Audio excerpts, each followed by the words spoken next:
અને એમાં અંદરો અંદરની ઈર્ષા નીકળી જાય ને તો વૈકુંઠ હેઠું આવે એમ છે.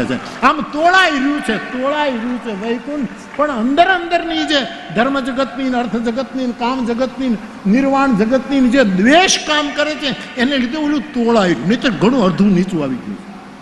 એને આવવું છે ભારતની ભૂમિ ઉપર. કેવો પાક પાક્યો છે સાહેબ, હું બહુ રાજી થાઉં, મને બહુ આનંદ. પેલો માણસ છેલ્લે વયો ગયો. ઘણાએ કીધું કે તમારો પહેલો નંબર છે, તમે જાઓ ને વડીલ, હું તો છેલ્લે હિસાબ. આખી લાઈન પૂરી થઈ ગઈ અને છેલ્લે પેલો આવ્યો, એને રૂમાલ કાઢ્યો. પેલા સાધુએ કીધું બોલો ભાઈ કયા રંગમાં રંગવું છે? તો કે આ જે પાણી છે ને એ પાણીના રંગ જેવું રંગી નાખવું. પાણીના રંગમાં પોતાની જાતને મૂળ રંગમાં રંગવી, એનું નામ સેવન છે.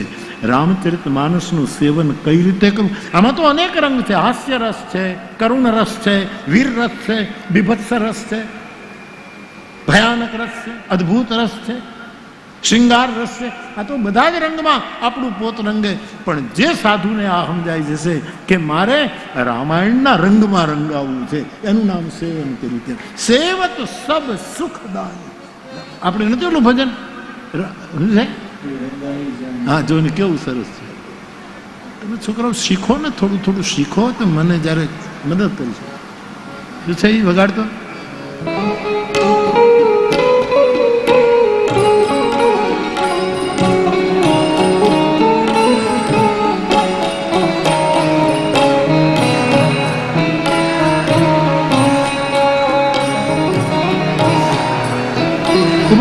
ઉપાડી લીધું તમે, ઉપાડો. બધા ગાઓ બાપા.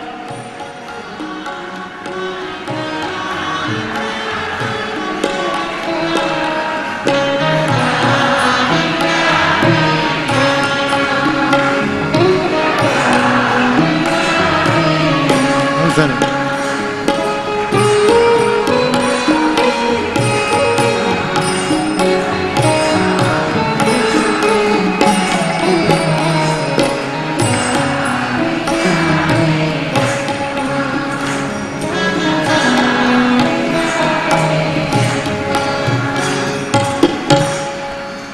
રામાયણનું સેવન એટલે મેં જેટલા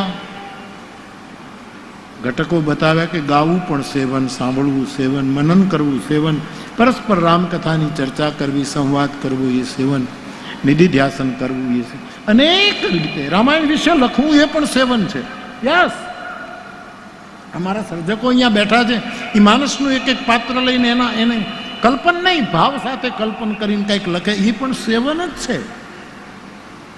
અને તુલસી કહે છે રામકથા સુરધેનું સમ સેવત સબ સુખદાની સત સમાજ સુરલોક સમ.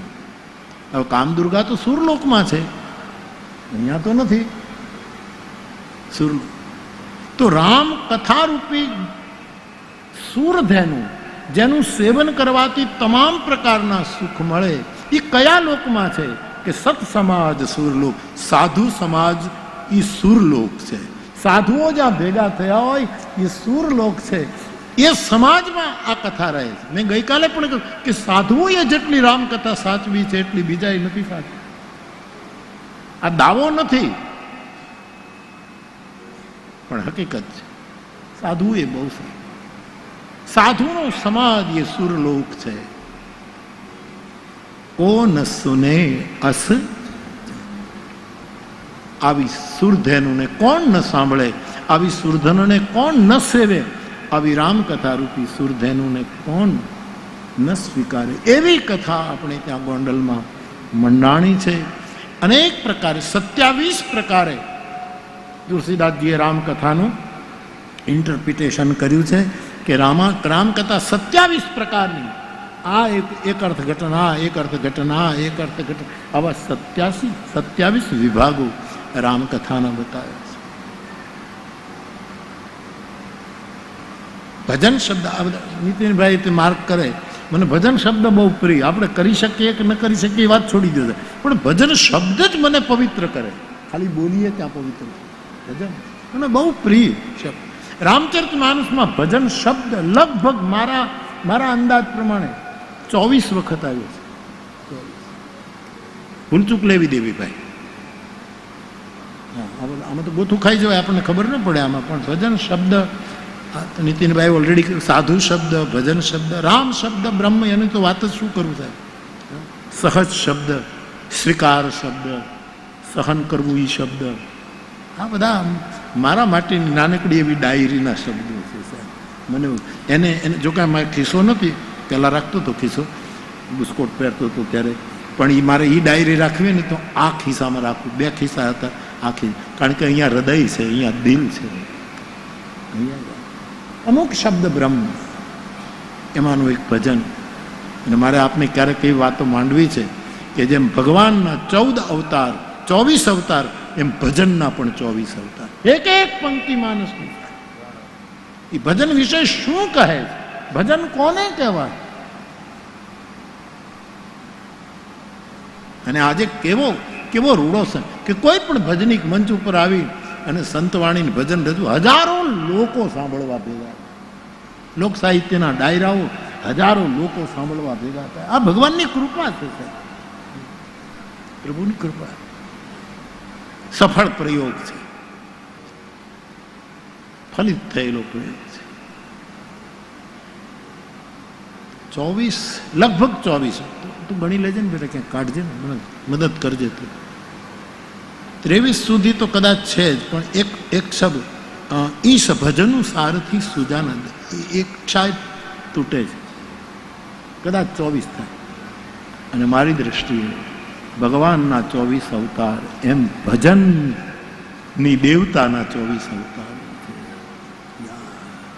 આ કળિયુગ છે ને, એ કળિયુગ નથી આ સાહેબ, આ કથા યુગ છે, આ ભજનનો યુગ છે, આ જીવન જીવવાનો યુગ છે. સતયુગ છે ને, મંત્ર યુગ છે, એમાં મંત્રોની બોલબાલા છે, વેદોની ધમધમાટી બોલે છે. સતયુગ એ મંત્ર યુગ છે. અને ત્રેતાયુગ લોકતંત્રનો યુગ છે. ત્રેતા જેવું લોકતંત્ર ક્યાંય નથી આવ્યું. રામ રાજ્ય થયું એવી લોકશાહી જગતમાં ક્યાંય નથી આવી. એટલે ગાંધીજી કહે છે અમારે રામ રાજ્ય જોઈએ છે. શું કામ ગાંધીજી રામ રાજ્યનો શબ્દ પ્રયોગ? એ લોકતંત્ર. સતયુગ વેદતંત્ર છે, મંત્રતંત્ર છે, વૈદિક મંત્રોથી ભરમાર છે. અને ત્રેતાયુગ લોકતંત્ર, જેના સમ્રાટ, એક સમ્રાટ તરીકે ભગવાન રામને લો તો રાજા થયા પછી આખા નગરજનોને ભેગા કરી અને રામજી એક પ્રવચન કરે છે ઉત્તરકાંડમાં. અને એમાં એમ કહે છે કે જો અનીતિ કછુ ભાખો ભાઈ, હે મારી જનતા, હું જો કંઈક અનીતિ બોલું તો વચ્ચે ઊભા થઈ, સમ્રાટ છે એમ નહીં માનતા, મને બોલતો બંધ કરી દેજો. આનું જેવું લોકતંત્ર ક્યાં હોઈ શકે? જેમાં લંડનમાં છે એક જગ્યા, જ્યાં અમુક દિવસે જ જઈને તમારે ગાળાગાળી કરાય છે, જેને જે બોલવું હોય. પછી ગળી ખૂંચીમાં નથી થાય, તરત જ FRI થાય છે. પણ પેલું કેવું જોર જોરથી, એ ભાઈ ઓલું ક્યાં છે, હરીશામાં આવ્યો છે ને, કઈ જગ્યા છે લંડનમાં, બધા જોર જોરથી બોલે ને ગાળો બોલે. મને ખબર છે ને તમને ખબર નથી યાર. એક પર્ટિક્યુલર જગ્યા છે, હા, ઉપરથી એનું નામ. બધાને જે કોઈને ખોટું જ ન લાગે, અને જેને જેટલી ગાળો દેવી હોય એ દઈ દે, પાછળથી દીધા કરે એના કરતા મોઢો બધું જેટલું એ સરસ. તું ગોતી લેજે બેટા, પણ છેક ચોક્કસ એ હું પાકું કહું. લોકતંત્ર, ભગવાન રાજાધિરાજ, આમ બ્રહ્મ ગણો તો બ્રહ્મ, પણ એક રાજવી તરીકે. ત્યારે રામ એમ કહે પોતાની પ્રજાને કે તમારે જે હું કંઈક બોલું, મારાથી કંઈક તમને ન ગમે એવું થયું હોય તો વિરોધ કરજો. અને વિરોધ કર્યો, એમાં સીતાજીનું નિષ્કાસન થયું. જે રામની આરતી ઉતારતા હતા એમણે પણ વિરોધ પાછો કર્યો. સિંહ નિંદક અગ ઓઘ નસાય તુલસી સમ કરે. તો એ મંત્રનો યુગ હતો, આ લોકતંત્રનો યુગ હતો. અને દ્વાપર એ દંતવક્ત્રનો યુગ છે. આપણે દંતવક્ત્રની હજી કથા લીધી નથી. શિશુપાલ અને દંતવક્ત્ર, આ બે જય અને વિજયના અવતાર છે. એમાં શિશુપાલ વિશે બધા બહુ જાણે છે, પણ દંતવક્ત્ર જે છે એ પાત્ર સમજવા, જેને નામે આખો દ્વાપર યુગ ચડાવી શકાય.